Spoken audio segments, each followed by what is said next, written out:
This is our belted Magnum collet resizing die. Its purpose is to remove the bulge that happens on belted cases only. As soon as you take this out of the box, I've had shooters call and say, well, where's the collet? The collet is inside the die. To get it out, you can pop it out into your hand just like that. This is a very unique die. There's several patented features on this die. Unlike others, it fits in your press from the bottom up. It doesn't go from the top down. It installs from the bottom up. That's done because the thickness of a belted Magnum case with the collet attached is too wide to fit into any type of a die and still fit inside of a conventional reloading press. So when you take the thing out, you'll see a wrench inside for the locking collar. Also instructions. A lot of people tend to ignore these instructions.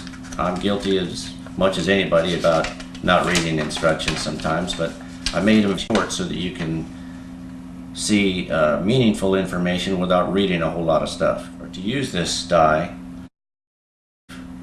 loosen the lock screw, pull off the lock ring,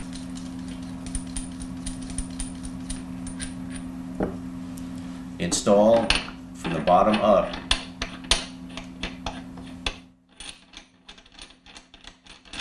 You want to run it up as high as you can get it, as high as it'll go, and reinstall the lock ring.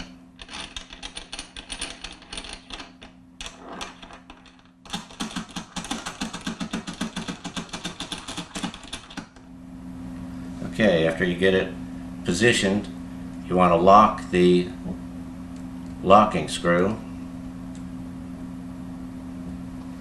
And you want to be sure, if you possibly can do it, to have clearance between the shell holder and the die. Not all presses will do that, but I put that in the instructions because you want to try and get that clearance if you can. If your press doesn't allow it, it's okay. It just ensures that your ram is going to be at the full top of its stroke so that you can get the maximum leverage from your press.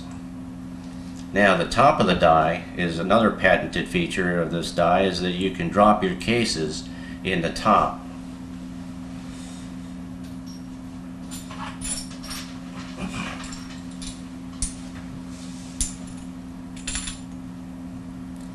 If you can drop your case all the way down to the belt like that, you're good to go. You don't even need to use the die for those rounds.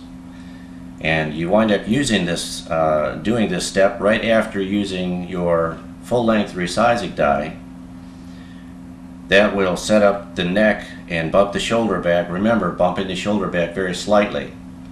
That's the goal, is to bump the shoulder very slightly. It minimizes the stretching that your case will do. Then what you can do is try another case, see how that fits. That's good to go. That went down all the way. Try another case. Okay, this one has been fired 3 times and resized, and it's not, you can see it's not anywhere near fitting down all the way, so that's got to be resized a little more. So what we wind up doing, I strongly recommend the use of Imperial Sizing die wax. This is the best wax, best resizing lubricant I've ever come across. I've recommended it to many shooters, and I've never had anyone go back to using anything else after trying it. What you want to do is take your case that doesn't fit. You want to lubricate the case. Just dab a little bit on your fingers and run it onto the case. It's very good stuff to work with. Slide your collet down. It needs to go fully all the way to contact the base of the case, all the way down, as far as it'll go. Then you want to lubricate the outside of your collet. There's no way that you can put too much resizing lubricant on this steel going against steel. There's no way. No harm in doing that. Now, when you run it up into the die, it takes a lot of pressure. The first few times, the first few operations you do this, you're going to find it's really hard, but it gets a lot easier the more you do it. That's squeezing it in. That pulls it out. You'll hear some different noises possibly because you're dealing steel against steel, but it's hardened This collet is hardened, and the die is even harder. The die is Rockwell 56, and the bottom of the die and the very top of the die on the inside is machined after it's actually hardened. So the collet comes off, just slides right off like that. Now you can take your case and you can see that it does fit all the way down to the belt, so you're good to go for that one now. The thing that causes your cases to get that bulge in the first place is that reloaders a lot of times will push the shoulder back too far. When the shoulder gets pushed back too far and it gets chambered in your rifle and you fire it, the chamber pressure, 50 to 60,000 psi, blows the case forward to fit the chamber. When the case has to stretch that much, it weakens the brass, and where that weakness happens is right down here, right just above the web, just above the belt of the cartridge, and that causes the brass to get thin, and that's where it'll crack. If it's going to crack, that's 90% of the time that's right where it's going to be, where the brass is thinned from pushing the shoulder back too far. So our digital headspace gauge controls how far you're pushing the shoulder back. You manage it by keeping it at 1 or 2 thousandths. The thing that's inherently bad about these rounds is that any belted caliber, as soon as you get it from the factory, it's already got a 15 to 20 thousandths jump to the wall of your chamber. That stretches the case right there in the very first shot. So when you do your hand loads, you need to headspace on the shoulder. It's very important. Factory ammunition headspace is on the belt, but they're only concerned with one firing. When you reload your cases over and over, you need to make sure that your shoulder is almost touching the shoulder of your chamber. Okay, there's two ways to read the amount of bulge you're getting on the base of your cartridge.